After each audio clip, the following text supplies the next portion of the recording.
আজকের এই ভিডিওতে আমরা দেখব মাইক্রোসফট ওয়ার্ডে কীভাবে অ্যাপ্লিকেশন লিখতে হয়। তো গত পর্বে আমরা নর্মালি চেষ্টা করে গেছি মাইক্রোসফট ওয়ার্ডে কীভাবে টাইপটা শুরু করবেন। তো এই পার্টের মাধ্যমে আমরা চেষ্টা করব নর্মালি কাজে ঢোকার। তো অ্যাপ্লিকেশনটা আমরা লিখব। তো অ্যাপ্লিকেশন জানিনি প্রত্যেক আপনি যদি যদি স্টুডেন্ট হন বা যদি জব করেন, যেটাই করেন আপনার অ্যাপ্লিকেশনটা আমাদের লিখতে হয়। তো চলুন দেখি আমরা একটা অ্যাপ্লিকেশন লিখি। তো আমার এইখানে অলরেডি এই যে দেখুন অ্যাপ্লিকেশন ডেস্কটপে আমার অ্যাপ্লিকেশন নামে একটা মাইক্রোসফট ওয়ার্ড ফাইল আছে। আমি এটা ওপেন করি, রাইট বাটন ক্লিক করি, রাইট বাটন ক্লিক করে ওপেনে ক্লিক করব, word, okay.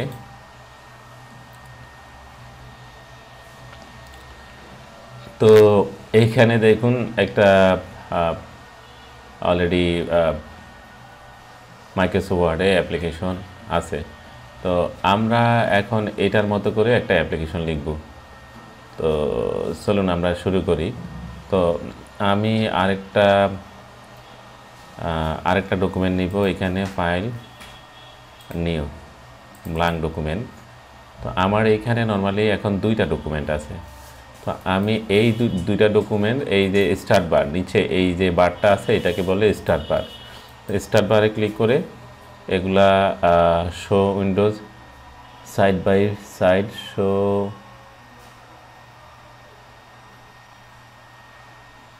Show windows side by side এটাতে ক্লিক করব। তাইলে আমার দুইটা document normally side by side open হবে। তো আমি এখানে দুইটা ডকুমেন্ট আমার ওপেন করা, আমি প্রথম ডকুমেন্টটা উপরে নিয়ে যাই, সেকেন্ড ডকুমেন্টটা এখানে নিয়ে আসি। তো আমি এখন টাইপে যাব। তো এখন হচ্ছে নর্মালি আমার গত পর্বে আমি কিবোর্ড সম্পর্কে ধারণা দিছি। এখানে আমি চেষ্টা করব কিবোর্ডটা ওপেন করে টাইপ করার। অন স্ক্রিন কিবোর্ড, এটা একটা কিবোর্ড। তো আমি কিবোর্ডটা ছোট করি, কিবোর্ডটা আমি এখানে রাখি। তো আমি টাইপ শুরু করি। প্রথমেই আমি হাত বসাবো আগের মতো করে, ASDF GH খালি থাকবে, আর ডান পাশ থেকে সেমিকোলন LKJH এইভাবে করে মাঝখানে দুইটা কি আমি খালি রাখবো। তো আমি টাইপ করা শুরু করি। তো এই যে টু,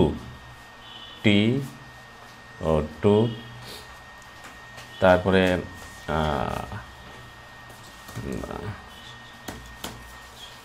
নাম্বার,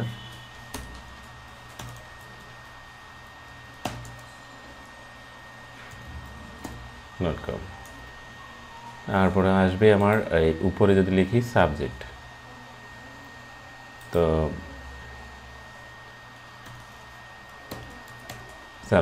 তো আমাদের অলরেডি এই যে কিগুলা SUB যে ECT এগুলো সম্পর্কে অলরেডি আমাদের আইডিয়া হয়ে গেছে। আমরা যদি যে লাইনটা ছিল a quick brown Fox jump over the lazy dogs, এর আগের ভিডিওটা যদি ভালো করে দেখি, আমরা যদি ওইটা ম্যাক্সিমাম 10 থেকে 15 পেজ টাইপ করি, আমাদের আশা করি কিবোর্ডটা আমাদের পুরোপুরি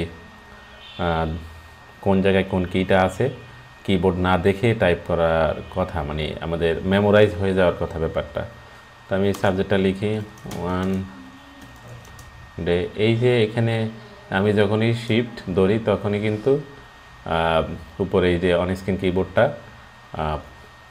অলরেডি দেখাচ্ছে যে আমি শিফট চাপা আছে আমার। তো ক্যাপস লক যখন চাপি তখন ক্যাপস লকও দেখাচ্ছে। ক্যাপস লক দেখেন, এই যে ক্যাপস লকের কাজ হচ্ছে ক্যাপিটাল লেটার স্মল লেটার করা। 1 ডে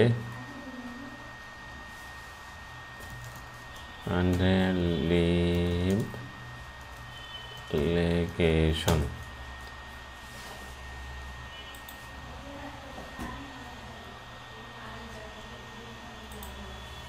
তারপরে আমি টাইপ করব যথাক্রমে রেক্টেড স্যার।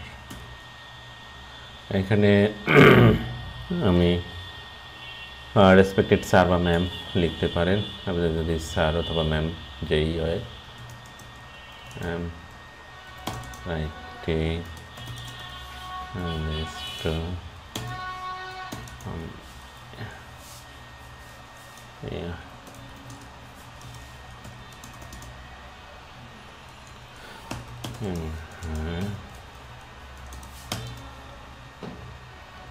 দশ। এইখানে এই সিম্বলগুলাও আমরা তো টাইপ করে গেছি অলরেডি, তো মাঝে মধ্যে আমরা এই সিম্বলগুলো পাবো। দেখেন এই যে কিবোর্ডটা ভালো করে তাকাইলে পাবো শিফটের ওই লাইনে কিন্তু ডান পাশ থেকে আমাদের এই সিম্বলটা থাকে, স্ল্যাশ সিম্বলটা। 10, 11, 21, 2,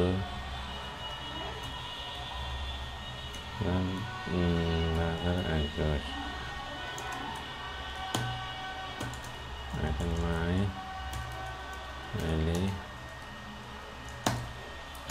আমরা টাইপ করে যাব একই রকম এই সিম্বলের মতো করে।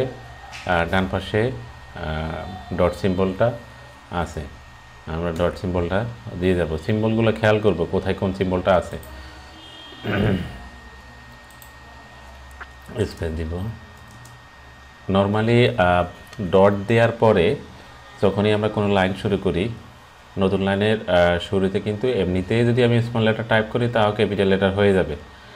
এটা আমার স্পেশালি শিফট শেপে বা ক্যাপস লক দিয়ে কিন্তু আমার চেঞ্জ করা লাগবে না।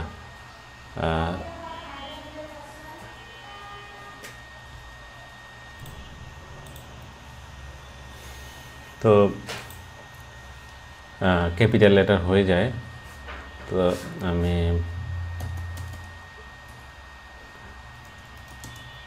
have completed all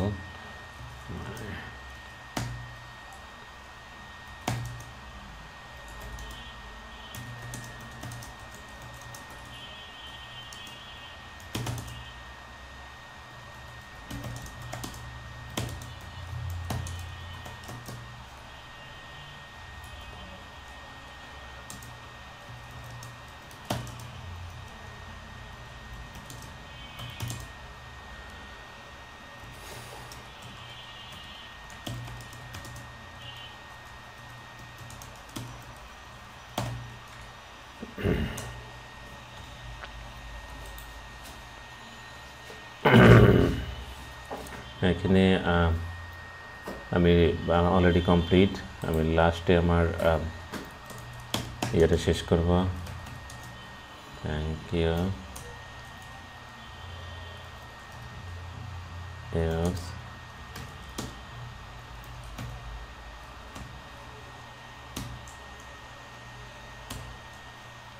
এখানে আপনাদের নামটা আপনারা মেনশন করে দিবেন। কি নাম আপনাদের এই। তো এটা আমার অলরেডি টাইপ লেখা শেষ, টাইপিং করা শেষ। এখন হচ্ছে ফরম্যাটিংয়ের যে ব্যাপারটা, এই যে এটা একটা ফেজ, এই ফেজে কিন্তু একটা ফেজ অলরেডি টাইপ করে ফেলছি। আমার এখানে যে ব্যাপারটা আছে, আমার ম্যাক্সিমাম ইনফরমেশন এইখানেই আছে। তো এইখানে এটা সঠিক পদ্ধতিতে ফরম্যাটিং নাই। যদি আমি দেখি যে সাবজেক্টের পরে একটা স্পেস দিব আমরা, তারপরে যখনই সাবজেক্টের আগে পরে একটা স্পেস দিই, তারপরে এই যে রেসপেক্টেড স্যার এটা একটু উপরে উঠাই দিই, তারপরে আমার ফেজ দেখি যে থ্যাংক ইউ। এইখানে তারপরেও ফেজে অনেক স্পেস থেকে যায়।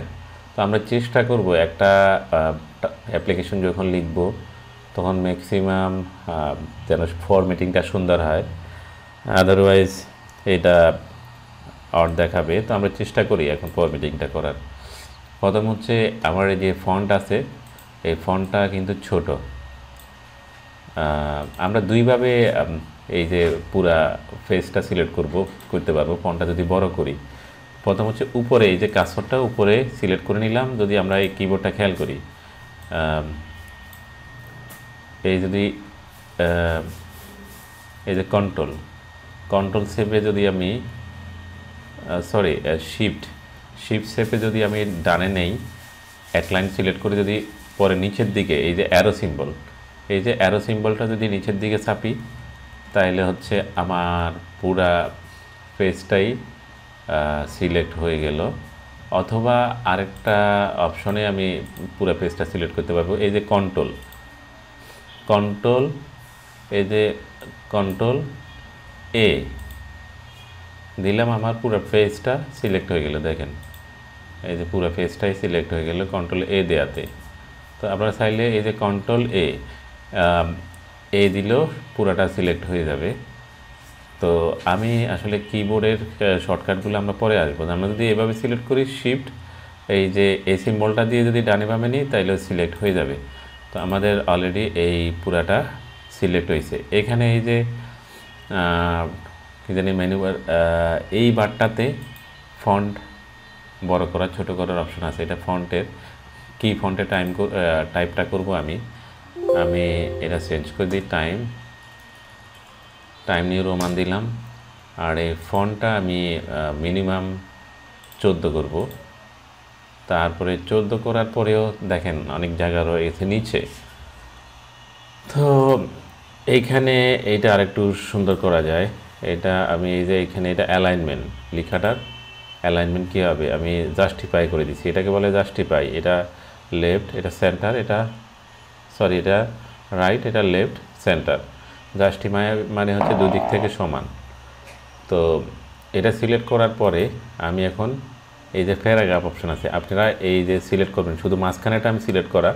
এই প্যারাগ্রাফ অপশনে গিয়ে আমি এই যে লাইন স্পেসিং এই জায়গাটা 1.5 লাইন্স করে দিব, যেন আমার একটু ফাঁকা ফাঁকা দেখায়, একটু ফাঁকা ফাঁকা দেখাচ্ছে। তারপরেও খালি থাকে, চেষ্টা করব উপর থেকে একটু নামায় দেওয়ার জন্য, বা হচ্ছে একটু এখানে স্পেস দেওয়ার জন্য। মোটামুটি যেহেতু আমার কন্টেন্ট কম পেজে, এই জন্য এরকম দেখাচ্ছে। তাও চেষ্টা করব আমরা যেন অ্যাপ্লিকেশনটা একটা সুন্দর জকজকে দেখে। দেখুন এটা একটা ফরম্যাটিং। এটা হয়তো উপরে আমি যদি সাইন করি, হাতে যদি ম্যানুয়ালি সাইন করি, আমি সাইন করে দিতে পারবো, তাইলে স্পেস রয়েছে আমার। এইভাবে করে আপনারা সুন্দর একটা অ্যাপ্লিকেশন টাইপ করতে পারেন। অবশ্যই যেটা স্ট্যান্ডার্ড হয়, ফরম্যাটিংটা সুন্দর হয়, তাইলে হচ্ছে আপনারা মোটামুটি যে কোনো কাজই ফরম্যাটিংটা সঠিক পদ্ধতিতে করে নিতে পারবেন।